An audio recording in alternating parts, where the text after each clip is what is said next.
성경을 보다 보면은 하나님의 말씀이라고 하니까 그냥 인정하고 넘어가는 구절들이 사실 굉장히 많습니다. 우리가 그것을 다 이해하고 소화시키는 것이 아니고, 그래서 문자적으로 막 설교하다 보면은 틀린 설교도 많이 하게 되고, 잘못된 것이구나 라고 보게 되고, 죄가 아닌 것을 죄로 보게 되고, 또 죄 아닌 것을 또 죄인 것을 또 아닌 것처럼 우리가 생각할 때도 있어요. 오늘 이 예수님께서는 죽기까지 자기를 따르겠다고 결심을 하는 겁니다. 이 거의 마지막 때였습니다. 그런 제자들을 향해서 참 기특하게 봐야 되는데, 그동안 내가 훈련시킴으로써 너희들이 이제 죽기까지 나를 따른다니 옳도다, 내 마음이 흡족하다, 이게 정상입니다. 그런데 예수님께서는 그렇지 않고 그들이 부인할 거를 이렇게 말씀을 하셨어요. 부인할 것. 그렇다면 예수님은 제자들이 부인할 걸 아셨다면 부인하지 않게 해주시는 것이, 그것이 올바른 거 아니에요? 부인하지 않게 그들을 붙들어줘서 실족하지 않게 내가 너를 붙들었다, 이렇게 해야 되는데, 예수님은 오히려 그렇게 하지 않고서 오히려 부인할 것이라는 것에 대해서 확인시키듯이 확실하게 그 사건이 이루어져야 된다는 것처럼 이렇게 말씀하셨어요. 자, 여기서 일반적으로 우리가 그동안 해석한 거로 보면은 왜 제자들이 예수님을 부인할 수밖에 없었을까? 그것은 성령 받지 못해가지고 육체로는 예수님을 따를 수 없고 오직 성령으로만 따라가야 될 수 있기 때문에, 그래서 인간의 결심으로는 하나님을 열심히 따를 수 없다 라고 말할 때 우리는 또 그 이해하고 넘어갔습니다. 오직 성령으로만 다 풀어버리니까. 그런데 우리 인간의 의지라는 것을 우리가 거기에는 또 굉장히 중요한 건데, 그거에는 또 풀지 않은 것이 있어요. 오늘 이 말씀을 볼 적에 우리가 그렇게 해석해서도 은혜로 들었지만은, 오늘 본문은 가만히 살펴보면은 의도적으로 예수님께서 제자들이 자기를 부인하는 것을 합법화시키는 것처럼 의도적인 이 말씀이 많이 있습니다. 그래서 어떤 사람은 이것을 통해서 예수님이 부인하라고 했기 때문에 제자들이 부인한 것이다, 이러고 얘기를 하게 되는 것이에요. 이건 또 위험한 거예요. 예수님이 죄를 짓게 해가지고 죄를 짓는 것이냐, 자, 이런 건데, 자, 이거 굉장히 중요한 사건입니다. 이게 어떻게 해석이 됐든 간에. 자, 그런데 중요한 것이 우리가 그 예수님을 부인한 것이 이 세상에서 가장 큰 죄예요. 간음하고 살인한 죄보다 더 큰 게 예수를 부인한 죄입니다. 그런데 이 제자들이 3년 반 동안이나 예수를 믿고서 마지막에 하는 것이 예수를 다 부인해버리는 거예요. 참, 이 사건에 대해서 어떻게 우리가 은혜로 볼 것이며 복음으로 볼 것이며, 이 사실을, 성경에 다 기록되어 있는 사실을 우리 어떻게 해석할 것인가를 굉장히 고심을 했어요. 나도 이 말씀이 전혀 그냥 설교했지만은 인간의 육신의 소욕까지는 안 되고 성령에 의해서만 갈 수 있다고 이렇게 조명을 했지만은, 그건 틀린 건 아니지만은 왜 부인해야 할 것에 대해서 얘기하셨을까? 이거에 대해서 의문이 전혀 안 풀릴 거예요. 왜 부인하라고 했을까? 왜 부인에 대해서 얘기했을까? 그냥 넘어가도 되는데, 어차피 성령 받고서 성령으로 예수님의 목숨 걸고 충성하게끔 된다면은 그냥 너희가 성령 받으라고만 얘기하지 왜 하필 부인할 걸 꼭 얘기했을까? 우리 양심업에 찔리게 하기 위해서. 그렇다면 예수님은 양심의 법에 찔리게 만들면 율법을 주신 분이기 때문에 구원자가 은혜의 하나님이 될 수가 없습니다. 자, 이런 걸 보면서 우리가 예수님이 이 땅에 오신 것은 뭐예요? 모든 사람들이 자기를 믿음으로 말미암아 구원받게 하려 합니다. 구원받게 하려 합니다. 이게 목적인데, 제자들을 향해서 부인할 것을 갖다 얘기했을 때, 그럼 뭐 하신 거예요? 아니, 내가 부인할 거라면 부인 안 하실 수 있도록 가르쳐주고 힘을 주시고 깨닫게 해주셔야지, 부인하도록 내버려 두시면 어떡합니까? 우리 이렇게 반문할 수 있어요. 특별히 성경에는 디모데후서 2장 12절 말씀을 보면은, 참으면 또한 함께 왕노릇할 것이요, 우리가 주를 부인하면, 자, 우리가 주를 부인하면 주도 우리를 부인하실 것이라. 중요한 얘기예요. 이 관계입니다. 네가 나를 부인하면 나도 너를 부인한다. 이게 관계예요. 자, 그렇다면은 제자들이 예수님을 부인했습니다. 그런데 예수님께서 제자들이 예수님을 부인했으면 예수님도 제자들을 부인해야 돼요. 그렇죠? 부인해야 됩니다. 이게 원칙대로 말씀대로라면은. 그런데 예수님은 제자들을 부활하시고 난 다음에 제자들을 다시 찾아왔어요. 제자를 찾아왔는데 여러분 봐요. 예수님이 찾아오자마자 그들을 향하여 회개하라 이 말 안 했습니다. 베드로라는 사람이 사도행전을 통해가지고 사도행전 3장을 통해가지고 2장 3장에 보면 성령을 받고서 오순절에 모였던 유대인들을 향하여 설교할 때는 그들에게 회개하라고 얘기했습니다. 제일 먼저 회개해야 된다. 우리도 툭하면 남들 보고 회개하라 회개하라 회개를 굉장히 강조를 하는데 정말 잘못한 거 우리가 볼 때 예수님을 부인한 자들이 모여있는 것 그 상태에 오셔가지고서 회개하는 말이 없고 오히려 너희가 평강실전하라고 말씀을 하실 때 여러분 이걸 어떻게 보냐는 얘기예요. 또 성경은 가룟유다는 양심에 찔려서 자살했고 베드로는 심히 통곡하며 울었더라고 얘기했지 회개했다는 얘기가 없습니다. 오히려 정말 회개한 거는 가룟유다가 내가 죄 없는 피를 팔았다고 이렇게 얘기한 건 가룟유다지. 내가 예수를 부인한 것이 큰 죄를 졌도다 이렇게 해서 회개한 글이 없습니다. 다시 말해 이들은 어떤 회개도 한 적이 없습니다. 그런데 예수님이 이들을 만나시러 오셨어요. 자, 우리는 회개를 못한 사람을 향해서 뭐라고 얘기해요? 중요한 것이 우리 인간의 행위가 완벽해서 하나님의 축복을 받는 것이 아니고 하나님이 우리의 하나님 되시는 거예요. 하나님이 우리의 하나님이 되기 위해서 에덴 동산에서 아담과 하와가 회개했기 때문에 하나님이 그들을 만나주시려고 오신 게 아니고 오히려 하나님을 거부한 거예요. 회개 정도가 아니라 하나님을 거부하고 있어요. 이런 자들의 하나님이 되기 위해서 오신 하나님의 심정을 우리가 알아야 돼요. 이런 자들의 하나님이 되기 위해서 오셨다는 거예요. 그런데 보다 중요한 이유가 여기에 있습니다. 자, 그렇다면은 예수님께서 공생을 시작했었을 때 그 예수님이 어떤 분이라는 것을 성경은 증거하고 있는가? 요한복음 1장 29절의 말씀을 보면은 자, 이튿날 요한이 예수께서 자기에게 나오심을 보고 가로되 보라 세상 죄를 지고 가는 하나님의 어린 양이로다 이렇게 증거하고 있습니다. 이 전날에 무슨 사건이 있었어요? 예수님이 세례 요한에게 요단강에서 침례를 받으셨습니다. 그리고 그 다음날에 예수님이 나오시는 걸 보고 세상 죄를 지는 어린 양이라고 이렇게 말씀하셨어요. 자, 다시 말해 하나님의 세상 죄를 가는 하나님의 어린 양이라는 것은 하나님의 번제물이다 이 뜻입니다.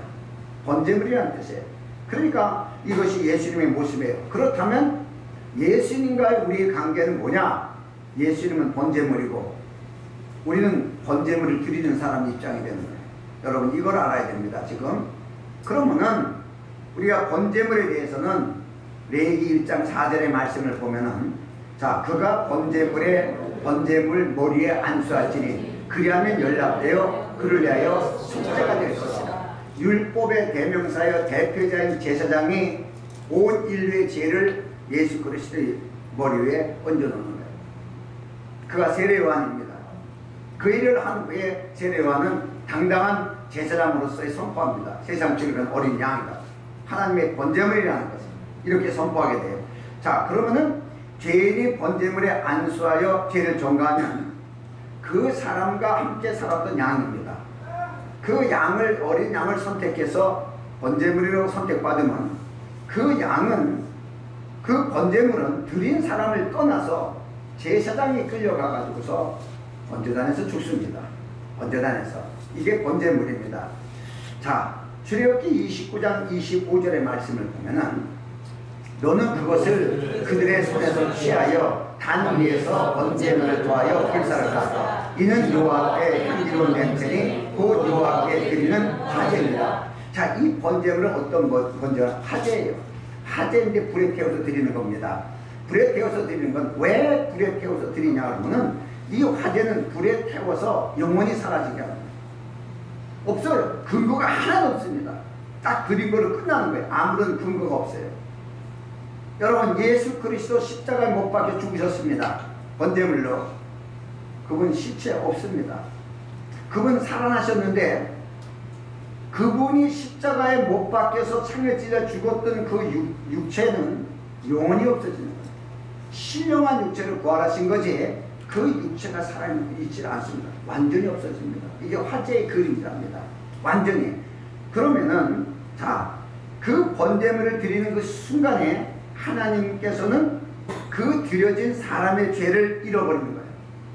잃어버리는 거예요. 사람의 죄를. 그리고 드린 사람은 자기 죄에 대해서도 잃어버리는 거예요. 더구나 번제물에 대해서도 잃어버리는 거예요. 여러분 봐요. 요즘에 그 항상 좋아하는 사람들이 강아지나 개가 죽으면은 무덤까지 만들어주고 뭐 낙골당까지 만든다 그래요. 그래서 가서 울고 막 이런다 그래요. 지금 하나님의 의도를 잘 알아야 돼요. 번제로 화제를 딱 드렸으면은 없어져요. 하나님도 기억하지 않습니다. 그러면 우리도 기억하지 말아야 되는 거예요. 우리도 기억하지 말아야 돼요. 다시 말해서 번제물까지도 기억하지 말아야 돼요. 여러분, 하나님이 번제물을 기억할 수 있다면은, 기억한다면은, 여러분 봐요. 저 녀석 때문에 사랑하는 우리 아들이 죽었네. 이거 심각한 얘기예요. 번제물 볼 때마다 저 사람 때문에 죽었네. 번제물 볼 때마다 저 사람 때문에 죽었네. 기억이 나는 거예요. 저 사람 죄 때문에 죽었네. 죄를 기억하게 돼요. 번제물 없어져야 돼요. 번제물 사라져야 됩니다. 여러분, 이게 중요합니다. 여러분. 자, 그렇다면은 중요한 것이 우리는 그러면 내가 하나님 앞에 드렸다 이래요. 누군가서 기도할 때 죽을 수밖에 없는 우리들 뭐 이래요. 우리의 죄를 십자가에 못 박혀 죽으시고, 물론 맞는 얘기입니다. 그런데 그럴수록 우리는 예수님을 볼 때 양심을 보며 찔려요. 양심에 찔려요. 번제물로 예수님을 볼 때마다, 십자가에서 피 흘린 예수를 볼 때마다 우리는 양심에 찔려가지고 우리 평안이 없습니다. 나 때문에 저렇게 죽으셨네. 나 때문에 저렇게 피 흘려 죽으셨네. 나는 진짜 죽일 놈이네. 이러고 통곡을 해야지 거기서 기쁘겠어요? 여러분, 이걸 우리가 알아야 됩니다. 우리 자신도 드려진 번제물에서 기억하지 말아야 돼요. 우리 자신도, 아멘? 하나님 자신도 그래서 화제를 드립니다. 없애버리는 거예요. 자, 그러니까 우리가 중요한 것이 양심의 법이라는 것은 율법과 같아가지고 죄를 깨닫게 하는 거예요. 더구나 세상의 역사는 항상 과거에 의한 결과를 보기 때문에 과거를 뒤치고 봅니다. 그 과거를 떠들어 봤을 때 항상 뭘 보냐면 우리 양심과 율법에 의한 과거는 전부 죄예요. 전부 죄예요. 그 죄를 떠들어 봤을 때 자유할 수 있습니까? 여러분, 여러분 잊어버려야 될 기억을 상기하고 있는데 이게 문제가 되는 게 뭐냐면, 여러분이 그렇게 좋아하고 사랑하는 부모님이 만약에 지옥 갔다 그랬을 때 여러분 천국 갔어요. 여러분 그 기억이 계속 살아있다면 여러분 천국에서 예수만 찾고 기뻐할 수 있습니까? 나는 기뻐할 수 없다고 봐요. 지금 성경이 뭘 얘기를 하는 걸 우리가 알아야 됩니다. 이런 거 말로 그거 내리치워버리면은 어떤 사람도 마음이 찡하는 거예요. 정말 당신이 예수 믿고 예수에서 그럼 천국 가도, 나는 천국 가도 예수 때문에 부모님 생각하는 거 좋아할 수 있습니다 라고 말한다면, 하나님 관계, 직선 관계는 있지만 부모와의 사람 관계에선 수평 관계는 잃어버린 거예요. 잘못된 겁니다, 여러분. 이런 거에 대해서 설교할 수 있는 근거가 없었어요. 그런데 중요한 것이 이 번제물을 연구하다 보면은, 하나님은 우리의 죄만 기억지 않는 게 아니라 번제물에 대해서도 기억하지 않는 거예요. 번제물에 대해서 기억하지 않는 거예요. 또 우리도 이미 드리는 걸로 인해서 우리 죄를 기억하지 않는 것 중에서 나도 내 죄를 기억하지 아니할 뿐더러 드려진 번제물에 대해서도 기억하지 말아야 됩니다. 나 때문에 그 양이 죽었네. 여러분, 강아지가 죽었어도 종이 들었으면은 강아지가 사람 때문에 대신 죽었다 그러면 얼마나 슬퍼하면 울겠어요? 그럼 나 때문에 번제물이 죽었는데 얼마나 번제물을 생각할 때마다 슬프겠어요? 여러분, 우리 인간의 생각은 그런 거예요. 그런데 생각지 마라. 없어졌어요. 태워서 없애졌습니다. 흔적이 없습니다. 아무것도 없습니다. 하나님도 잊어버리고 너도 잊어버리라는 거예요. 이게 번제물이에요. 자, 그래서 이사야서 43장 18절의 말씀에도 보면은 너희는 이전 것을 기억하지 말며 옛적 일을 생각하지 말라. 중요한 일이죠. 기억하지 말라는 거예요. 누가요? 이거 하나님과 우리 관계를 적용하면 어떻게 해요? 나는 이전 것을 기억하지 않고 옛적 일을 생각하지 않는다. 그러니까 너도 이전 일을 생각하지 말고 옛적 일을 생각하지 말라. 자, 이런데도 불구하고 우리는 구원받았다는 이 미명 속에서 율법이라는 것을 들고서 사람의 과거를 다 들춰내고서 공격하는 수가 굉장히 많습니다. 그리고 회개하라고. 잘못된 부류를 가르치면서 우리는 그것이 무슨 성결같이 하나님 앞에 영광 돌리는 말처럼 이렇게 할 때가 있어요. 그러나 성경적으로 안 맞는 말입니다. 우리의 죄는 우리가 회개해서 용서받는 것이 아니라 이미 예수께서 이루었던 사실을 이루는 것입니다. 그 사실을 인정하는 것이에요. 그러니까 예수 그리스도가 하나님의 번제물로 이 땅에 오셔서 공생의 기간 동안에 제자들과 함께 있었습니다. 그 예수 그리스도는 하나님의 어린 양이었습니다. 언제까지? 십자가에 가기 전까지는 하나님의 어린 양입니다. 이걸 잘 기억하셔야 돼요. 십자가에서 못 박히시기 전까지는 하나님의 어린 양으로, 어린 양은 그 식구들과 함께 자라야 되듯이 예수님은 제자들과 함께 먹고 마시고 살아야 됩니다. 이게 하나님의 어린 양이기 때문에. 자, 그리고 그들의 죄를 짊어지시고 그들을 떠나서 십자가에 가셔야 됩니다. 번제물들은 그들을 떠나서 십자가에 가셔야 됩니다.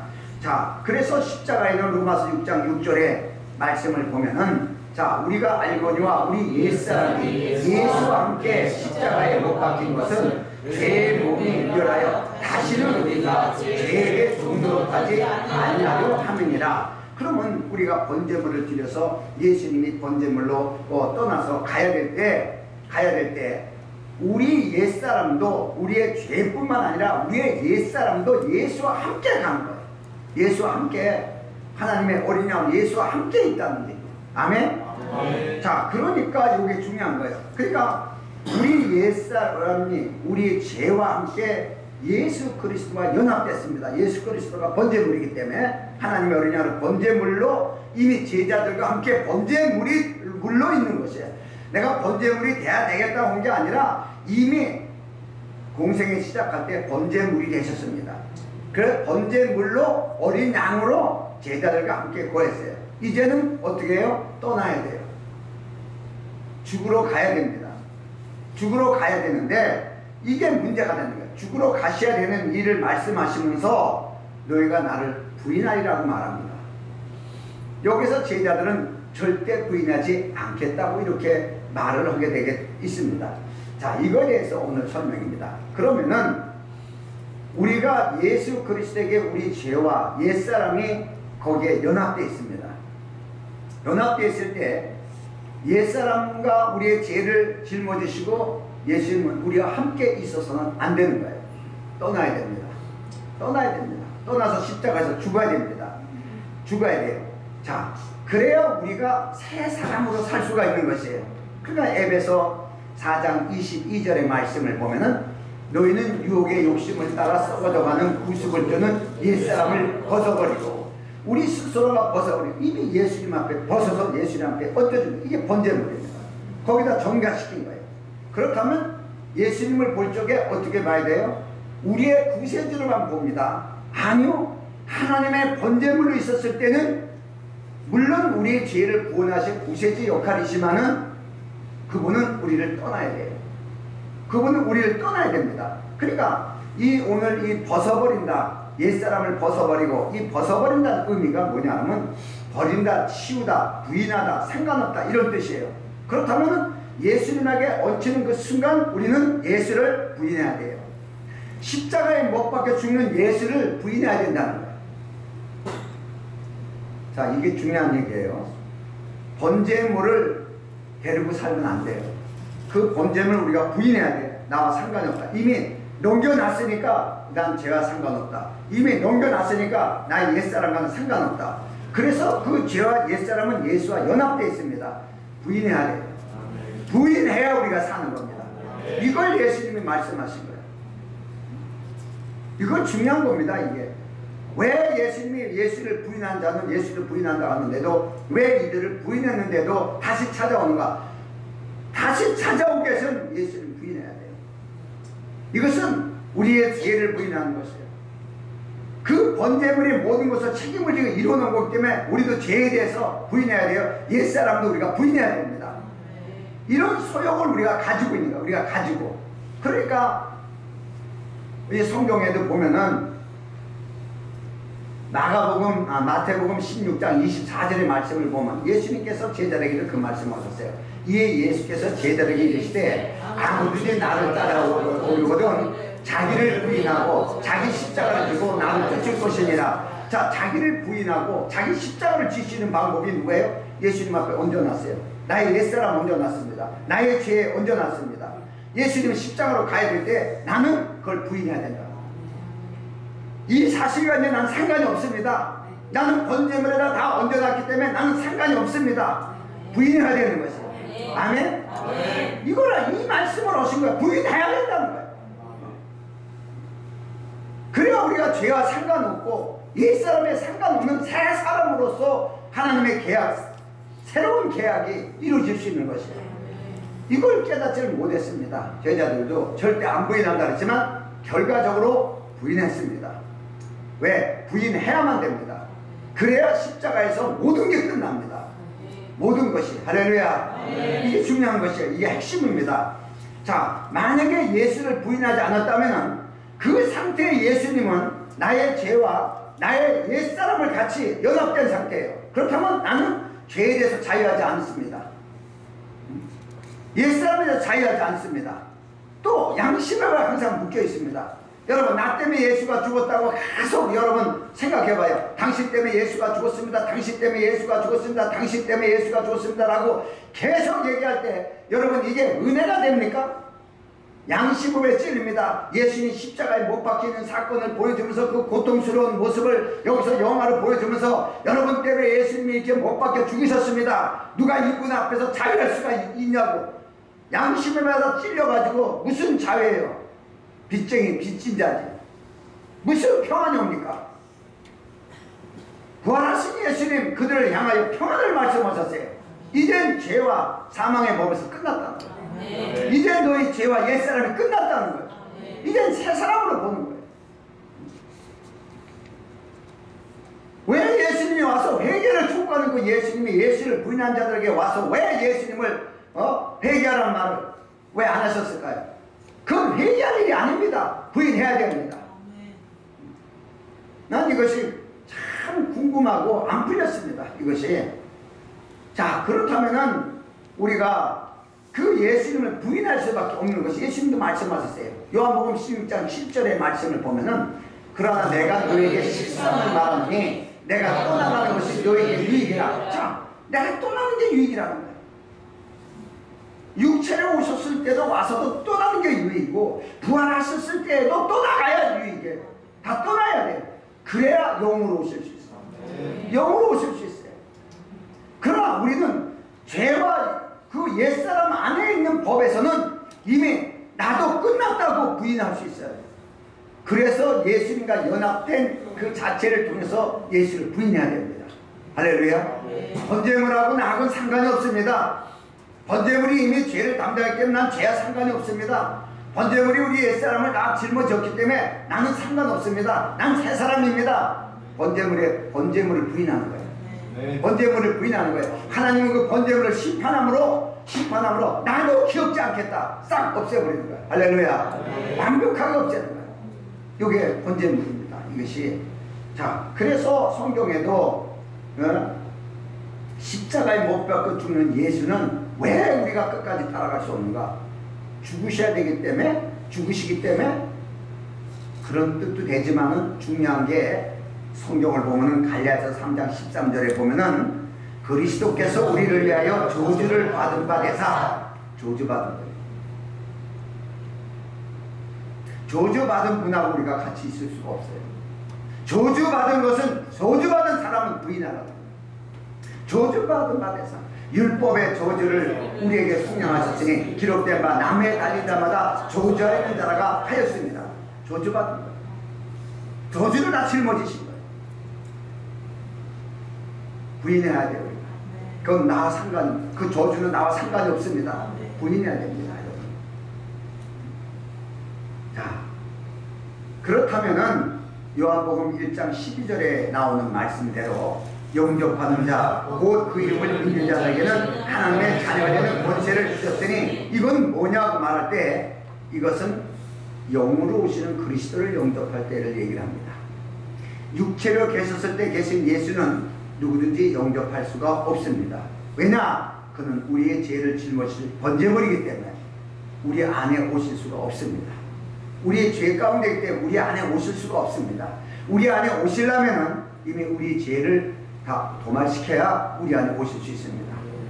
이거는 이미 우리가 참 예수 믿을 때 우리가 이런 걸 얘기를 해주지만은 이 당시 상황하고는 다르다는 걸 우리가 알아야 돼요. 그러니까 부활하셔서 영으로 오신 예수를 영접할 적에 하나님의 자녀되는 권세를 줄 수 있다 이렇게 말씀하셨는데 그 이름을 영접한다는 것은 곧 예수 그리스도를 영접하는 것과 그 이름과는 동격입니다. 여러분 하나님께가 하나님의 이름과 동격이듯이 예수 그리스도와 예수의 이름은 동격입니다. 이런 걸 볼 수 있어요. 그러니까 중요한 것이 십자가에 죽기 위해서 오신 예수를 영접하는 것이 아니고 십자가에서 모든 우리의 죄를 도말시키신 그 부활하신 예수를 영접할 수 있는 거예요.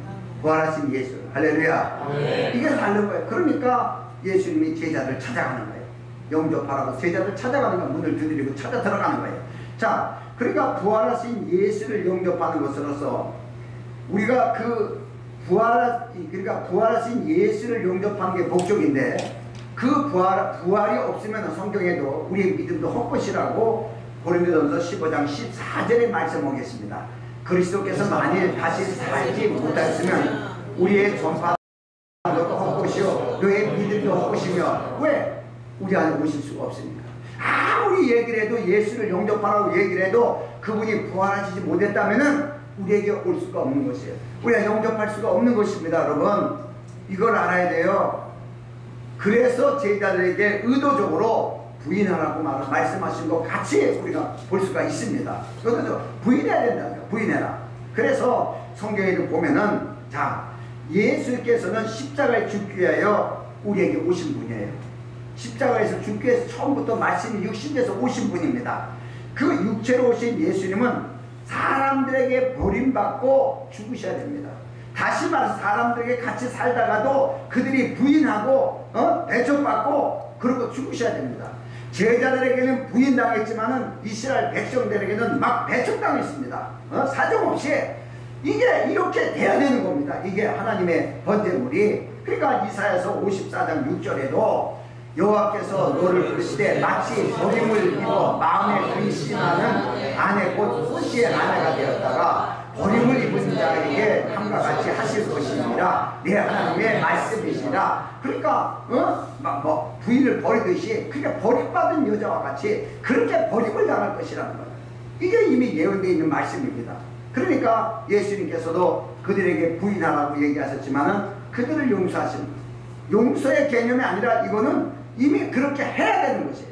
그렇게 해야 되는 것이에요. 영접은 부활하신 예수를 영접하시는 거예요. 할렐루야. 부활하신 예수를. 자, 그러니까 오늘날 부활하신 예수께서는 이제 영으로 우리 가운데 오실 수밖에 없습니다. 영으로. 그 영으로 오시는데 그 예수님께서 오시는 그 영으로 오시는 그 영을 그리스도의 영이라 해요. 그리스도에 의해서 오시는 영이기 때문에 그리스도의 영이라고 이렇게 성경은 말하고 있습니다. 자, 그러니까 로마서 8장 9절에도 말씀하시기를 만일 너희 속에 하나님의 영이 거하시면 너희가 육신에 있지 아니하고 영에 있나니 누구든지 그리스도의 영이 없으면 그리스도의 사람이 아니라. 아멘. 그러니까 예수님은 죽기 위해서 가셔야 됩니다. 제자들을 떠나야 되는 거고 제자들은 그냥 헤어지는 게 아니고 죄와 우리의 옛 사람이 거기에 연합됐으니까 죽으러 보내야 되기 때문에 딱 보내는 그 순간 나는 상관없다. 부인해야 되는 거죠. 할렐루야. 이제 여러분 이것이 이해가 될 줄 믿습니다. 자, 그렇게 해야 영으로 우리 가운데 오실 수 있어요. 영으로 우리 가운데 그분을 영접할 수가 있는 것이에요. 그래서 그 영접했을 때, 그래서 그리스도의 영이라고도 말하기도 하고 성령이라고도 말하기도 할 수가 있습니다. 그러니까 성령을 영접하는 것은 곧 어때요?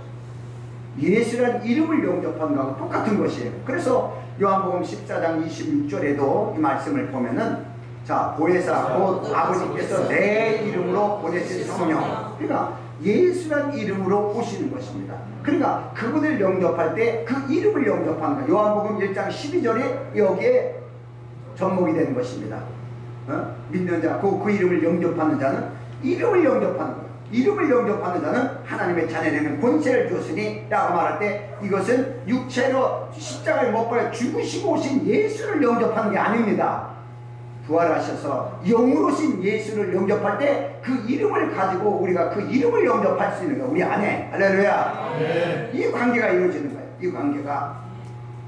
그래서 성령으로 말미암아 그분은 우리가 하나님의 아들 된 것을 증거하신, 하나님의 아들 예수 그리스도로 말미암아 하나님의 아들 됐다는 사실을, 그 이름을 갖고 와서 우리에게 주시면서 인침하면서 그 사실을 증거하시는 분이 성령이십니다. 할렐루야. 네. 요 관계예요. 요 관계. 자, 그러니까 우리가 그 그리스도의 영혼을 통해 가지고 직분으로서는 그리스도인이 되는 거예요. 그리스도인. 그리스도라는 건 직분인 뜻입니다. 하나님의 기름 부은 자, 하나님의 선택된 자, 하나님의 세운 직분자, 이런 뜻이에요. 그 다음에 관계론적으로는 하나님의 아들이 되는 것이에요. 하나님의 아들. 할렐루야. 네. 이 관계를 이루는 것이에요. 이 관계를 이루기 위해서 제자들은 예수님을 부인해야 돼요. 자, 그렇다면 우리가 오늘 이 부인할 때 뭐 굳이 3번 부인하라 해야 되냐? 왜 3번을 부인해야 되냐? 자, 이것을 성경적으로 보면은, 자, 우리가 사람은 영과 혼과 육으로 구성되어 있습니다. 이 구성되어 있는데 중요한 것이, 죄도 처음에 에덴 동산에서 영적인 죄를 져요. 가인은 혼적인 죄를 짓는 거예요. 노아 시대 때는 전부 육체의 죄로, 육체가 돼버려 가지고 육체의 죄를 지은 사람들이에요. 그래서 영과 혼과 육의 모든 죄가 관용해 가지고 사람을 하나님이 쓸 수가 없는 존재가 됐다. 이게 성경의 진단입니다. 그렇다면은 오늘날 많은 사람들이 옛날에 그랬어요. 나는 목사님한테 나 그런 얘기 들었습니다. 십자가 사건을 통해서 예수님께서는 우리의 원죄를 대속하셨다는 거예요. 원죄를. 그러나 우리 안에 그 죄성이 있기 때문에 본죄가 우리 가운데 있고, 우리가 또 육체로 죄를 짓기 때문에 자범죄도 우리가 있다는 얘기야. 그러니까 예수님이 지으신 것은 영적인 죄, 본죄, 원죄만을 사하셨다, 이러고 얘기를 했습니다. 나도 뭐 그 어렸을 때 그렇게 얘기하니까 그렇게 들었지만은 잘못됐다는 것입니다. 여러분, 십자가에서는 원죄만을 사하신 것이 아니라 모든 죄, 원죄, 본죄, 자범죄까지, 아마 태어나기 전까지의 모든 사람들의 죄까지 싸그리, 그래서 세상죄라고 합니다. 세상에 관련된 모든 죄를 싸그리 지고 십자가에서 다 못 박아서 도마시키신 사실을 믿으시기 바랍니다. 그러니까 여러분 봐요. 만약에 영적으로서 원죄만 사하고 본죄가 내가 가지고 있고 자범죄가 내가 있다고 말한다면, 여러분 그 죄는 피로서만 정결케 돼요. 어떤 죄도 피로서만 정결케 됩니다. 그러면 예수님은 십자가에서 또 죽어야 돼요. 내 본죄를 위해서 또 죽어야 되고 자범죄에서 또 죽어야 됩니다. 여러분, 이런 잘못된 교리가 옛날에 판을 쳤습니다. 그래서 날마다 회개만 가르쳤습니다. 옛날에 무조건 회개하라, 무조건 회개하라, 무조건 회개하라. 회개의 근본을 윤리적으로 가르쳤습니다. 성경은 이사야서 53장 5절의 말씀을 보면은, 자, 그가 찔림은 우리의 허물을 인하여 육체입니다. 그가 상함은 우리의 죄악을 인합니다. 자, 그가 징계를 받음으로 우리가 평안을 누리고 혼적인 것입니다. 그가 채찍에 맞음으로 우리가 나음을 입었더라. 이게 육적인 겁니다. 그가 찔림 우리의 허물을 인하, 이건 우리 영적인 겁니다. 제가 막 육적이라 했지만 영적인 겁니다. 그 다음에 혼적인 겁니다. 징계를 받은 것. 그 다음에 채찍에 맞은 것은 육적인 겁니다. 영원육에 대한 모든 것을 원죄와 본죄와 자범죄까지도 모조리 쓸어가지고 십자가에서 못 박은 사실을 믿으시기 바랍니다. 네. 여러분, 한 가지만 원죄만을 사해가지고 우리가 회개함으로써 우리 인간이 율법을 지키며 회개할 수 있어요? 무엇에 근거해 회개합니까? 율법에 근거해서 회개할 수밖에 더 있어요? 사람들이요 복음을 하지만 회개를 너무 주장하면요 율법을 가르치는 거하고 똑같은 거예요. 그럼 어떤 데 근거해서 회개하냐 이거. 근거는 전부 율법입니다. 왜? 잘못된 걸 바꾸니까. 진정한 회개는 나의 삶이 아니라 그리스도의 삶으로 바뀌는 게 회개입니다. 네. 내 자신을 부인하고 내 자신이 정해진 모든 계획을 포기하고 하나님의 의한 삶으로 바뀌어지는 게 회개예요. 네. 이걸 성경은 말씀하고 계시는데 우리는 이런 걸 못 깨달으니까 인간적인 거룩을 하나의 윤리적 거룩으로 양심의 거룩으로 바꿔버립니다. 그러나 양심으로서의 온전할 자는 하나도 없습니다. 유대인들이 율법으로 거룩해지지 못하는 것처럼 우리도 양심으로 거룩해질 수가 없습니다. 여러분, 아무리 내가 예수 믿고 구원받았다 해도 우리 어머니가 지옥에서 큰 고생하는 것을 볼 수만 있다면은, 보고 있다면은, 여러분, 무슨 양심에서 자유합니까? 무슨 양심에서? 여러분, 나사로가 아브라함 품에 갔어요.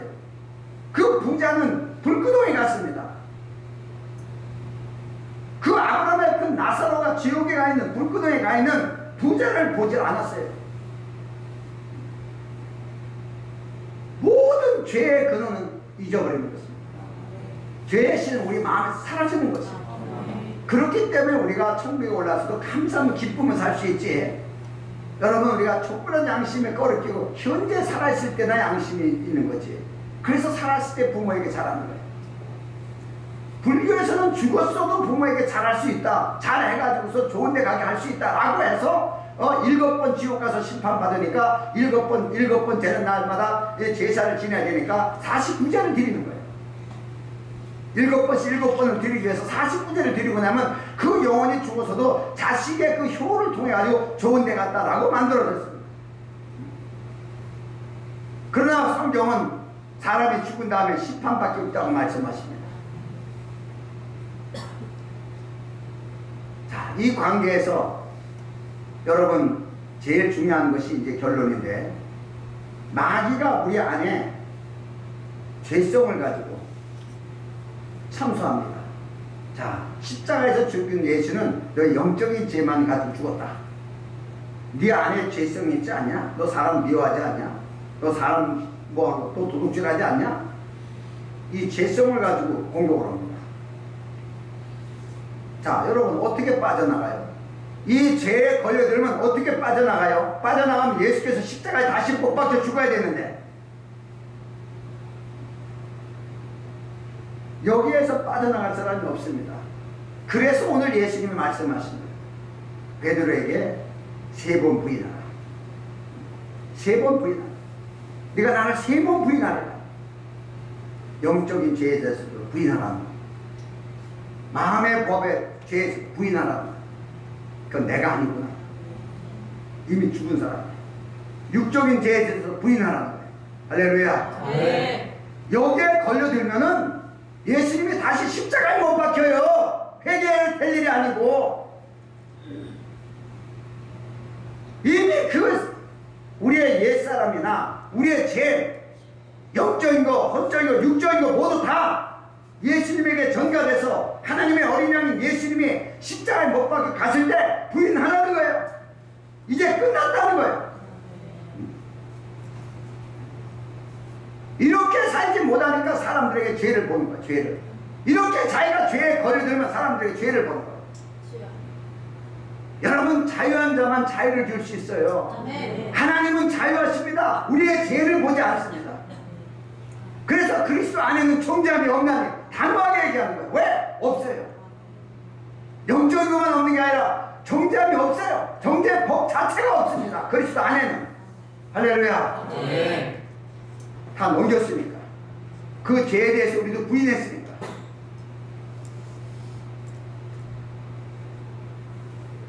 그러니까 갈라디아서 5장 24절에도 말씀하시기를 그리스도 예수의 사람들은 육체와 함께 그 정과 욕심을 십자가에 못 박았느니라. 끝났어요. 이 사실 끝났어요. 정과 욕심을 이미 십자가에 못 박았다는 사실을 끝났어요. 그런데 이 속에서 침으로 와요. 그게 네가 아니야. 마귀의 충동에 속지 말라는 거야. 마귀의 충동에 속지 말라는 거야. 하나님은 이미 이루셨어요. 그리스도를 통해서 우리의 정과 욕심 십자가에 못 박았습니다. 그런데 우리 속에 치어올라요. 이게 거듭나지 못해서 그래요? 아니요. 사단의 역사죠. 마귀의 역사에 속지 말라는 거죠. 할렐루야. 네. 여러분, 죄가 없는 상태에서도 마귀가 와서 역사를 해요. 에덴 동산에서. 우리가 예수 믿고 구원받은 상태에서도 마귀가 와서 역사를 해요. 했는데 인간의 성욕에 걸려들면 죄를 짓는 거예요. 우리는 이것을 부인해야 돼요. 예수님처럼 광야에서 시험을 받을 때처럼 다 부인해야 됩니다. 사단의 충동에 다 부인해야 되는 거예요. 할렐루야. 네. 이걸 얘기를 한 겁니다. 제자들에게 이걸 가르친 겁니다.